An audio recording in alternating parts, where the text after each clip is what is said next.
what is God to Baha'is? It's a very good question. You know, Baha'u'llah in one short sentence defines God, the unknowable essence. Actually, the Baha'is believe in three worlds. There is the world of God, which is beyond the ken and understanding of men, the creation.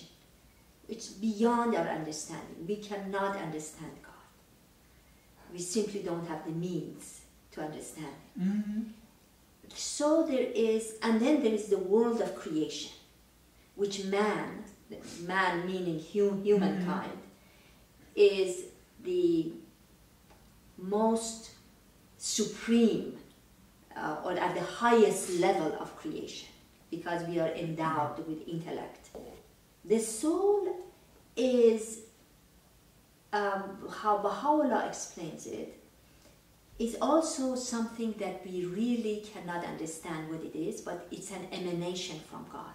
And it's our essence. It's also an emanation from God.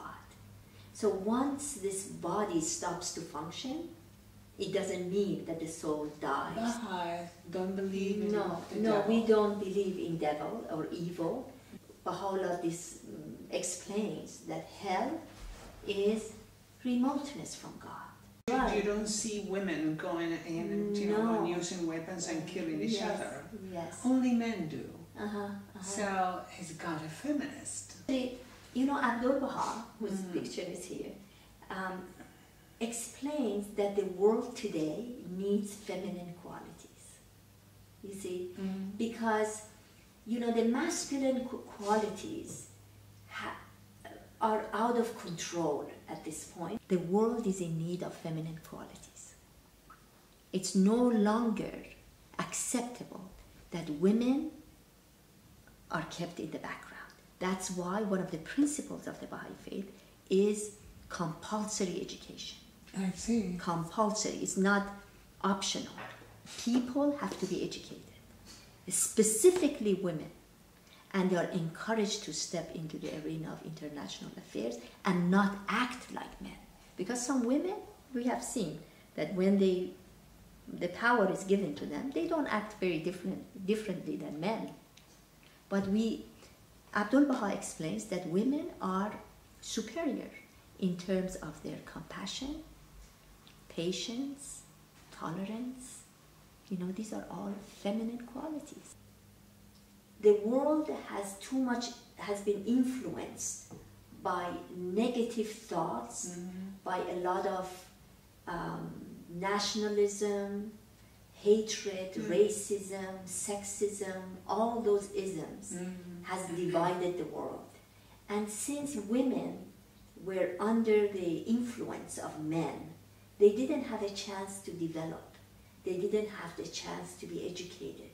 They didn't have a chance to step into the international arena or national arena and work with men towards peaceful resolutions to the world's problems. A larger participation. And they don't have larger participation. Yes. And that's why Baha'u'llah today, in his teachings, he says that the education of women takes priority over men.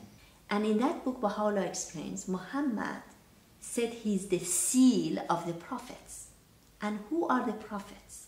A prophet makes prophecies of future comings of the next coming, okay?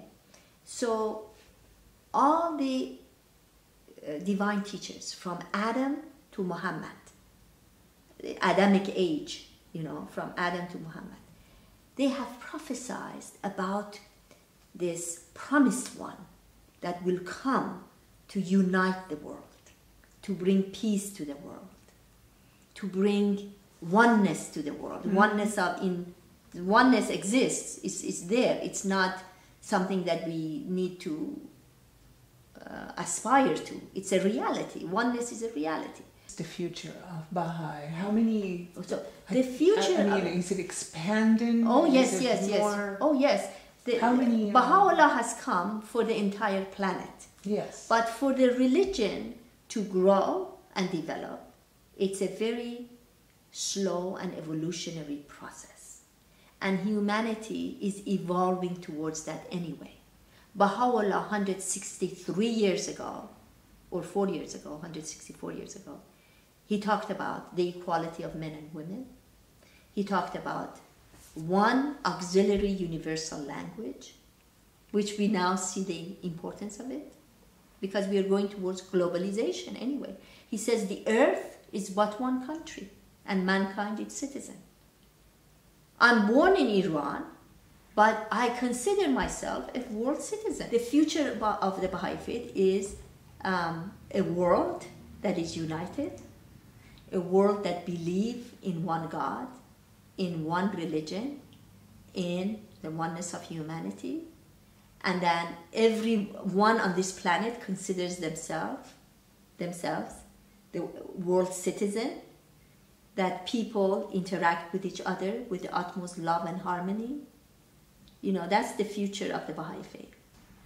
The Baha'is don't have to go to a house of worship or to a mosque or to a church or to a synagogue to pray. Right. They pray in the privacy of their own house or own chamber, own room. Prayer is something private between you and God. And a prayer we don't do out of fear or for reward. Yes. Or because I want to be in a better place. Exactly. You see? Yes. You do it because of your love. Yes.